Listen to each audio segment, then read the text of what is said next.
मलाई यो मुलाको थिचर अचार बनाउन मन लाग्यो है। यसमा चाहिँ मैले हरियो खुर्सानी राखेको छु अनि धनियाँ नुन राखेको छु हैन।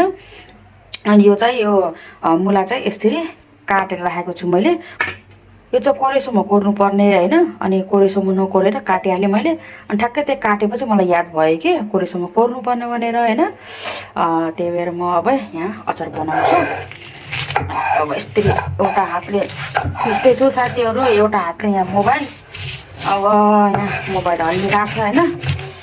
यो पनि म अन्त त सकभर मोबाइल नहल्लाइकन खिच्ने कोसिस गर्छु है। मलाई अस्तिबाट खान मन लाग्थ्यो है, अलिकति पिरो गराएर आज चाहिँ बनाउँदैछु। ल मैले चाहिँ यहाँ मसिनो गराइसकेँ। खुर्सानी धनियाँ यस्तो बास्ना आउँछ साथीहरू है। र मुलालाई म यहाँ राखेर थिच्छु है त। अब यसमा अलिअलि गरेर थिच्नुपर्छ।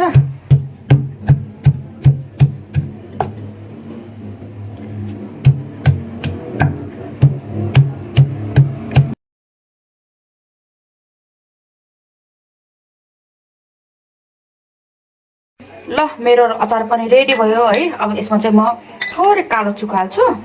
अनि मैले चाहिँ यो एक ढक्कन पनि छैन, अलिकता थोरै राखेको छु हैन कालो चुक चाहिँ।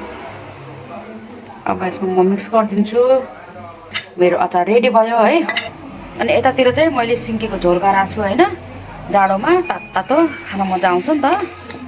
अनि यता टमाटर राखेको छु, गरिसक्यो। अनि मेरो खाना पनि रेडी भयो साथीहरू है।